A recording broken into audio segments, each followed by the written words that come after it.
Natalie, how are you doing? Good. You want to come on in? Yes, please. All right.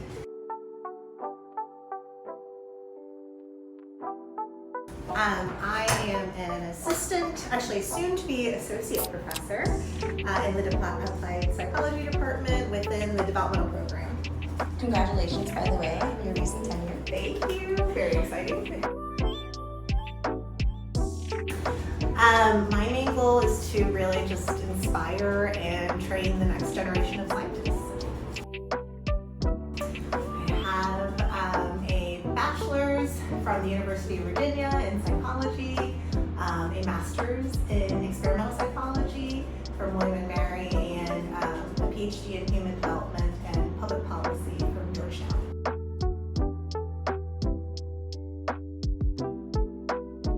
Yeah, it was a long and windy road. I really didn't know what I wanted to do in college. I thought I was going to go to med school, and that didn't really work out. So I kind of fell in love with psychology after being a research assistant in a lab during my undergrad. But I was first gen, didn't have the grades to get into a PhD program, so I actually took a couple years off and worked at a private tutoring company.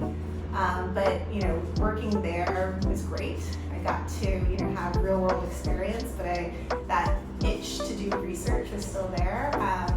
So I kind of leapt into any window or door that was open at the time. And so I pursued my master's at the encouragement of my undergrad advisor. And then kind of found my way to Georgetown because my advisor there was doing infant memory work. And I thought it was just so fascinating.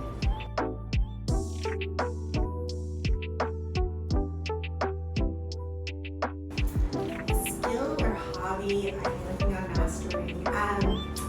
Not killing my plants. So I have one right here that my RAs gave me, and it's coming back. So hopefully I'll be able to master that soon.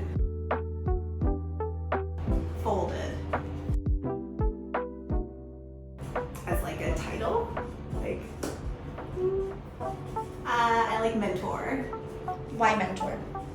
I feel like coach might be more like one directional, where I feel like mentor, you kind of have like a two-way street in terms of giving advice and suggestions.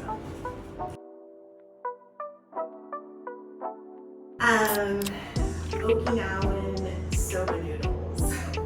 Can you say more about that? Sure. I was born and grew up in Okinawa, Japan. It's an island, 2 hours south of mainland Japan. And they have these soba noodles that are like specific to that island. And they have pork, and it's just like so warm and comforting, and it just reminds me of my family. So that's the last thing I definitely want to have.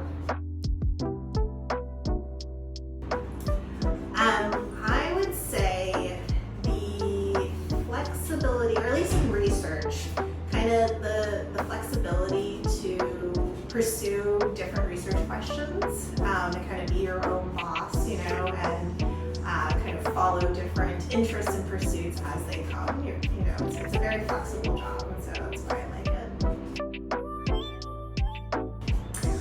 Generally, I teach, so for undergraduates, I teach intro to psychology. And then for graduate students, I teach an infancy course, and I also teach a cognitive development course.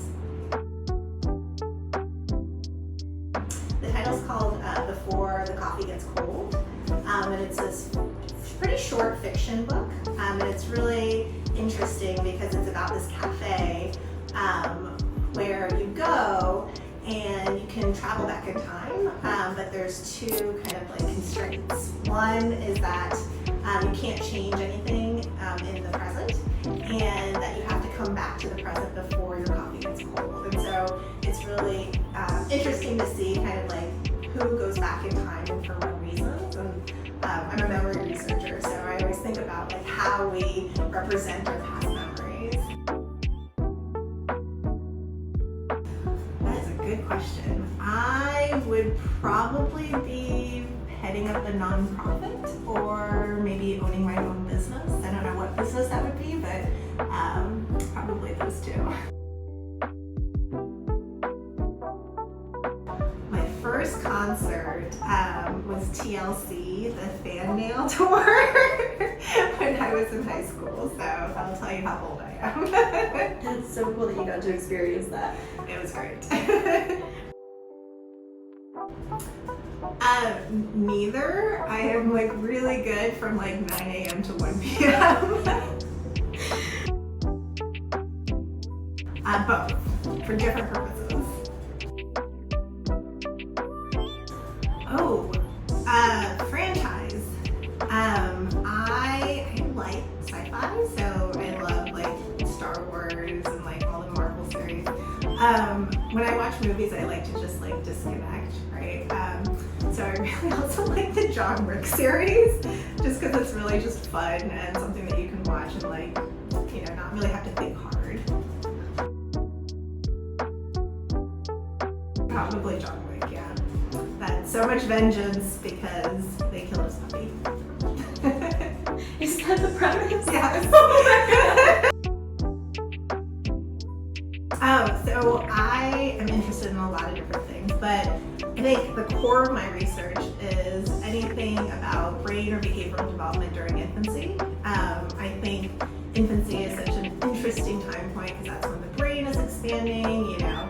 But I really do think that we underestimate infants' capacities and, you know, their capability to learn. And so it's just like a fun research topic for me because you can look at a whole bunch of different research questions.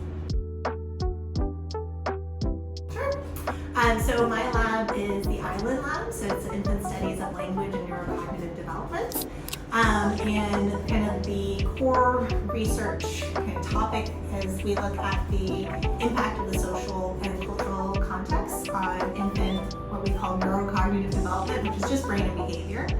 And all that kind of means is we're interested in like how the home environment, so that could be interactions with caregivers, that could be the home auditory environment, you know, stress levels within the home, how all those experiences really early on might shape infant development. So we have lots of different studies kind of tapping into that element. Sure. I had quite a lengthy postdoc after my PhD. So my postdoc was 4 years, and postdocs are generally 1 to 3, I would say. But I really felt that I had a really unique opportunity to expand some of the work I was doing in my PhD, but also kind of learn something new, right? So that's why I kind of took a couple extra years. And so in my PhD, I was really looking at behavioral development, but I was so interested in the brain, what's happening in the brain, you know, how are these connections being made? And so I spent some extra time learning infant neuroimaging, specifically EEG or electroencephalography.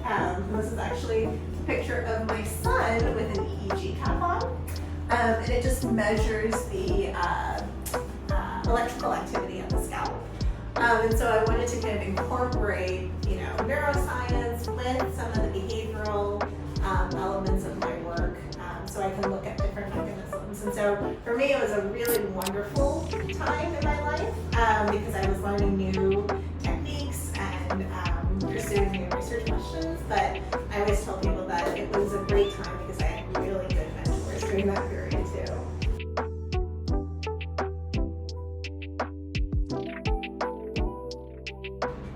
So kind of going off of the last one, I think not just developmental psych, but academia in general, I think mentors are probably the most important aspect of grad school sometimes. They're the ones who are there to support you and to provide guidance and really shape who you are as a scientist. And so that's one of the reasons why I love being a mentor. It's, you know, one of the best parts of my job. But yeah, that's the advice that I give anybody even thinking about grad school. Thank you so much. That's 21 questions. Thank you.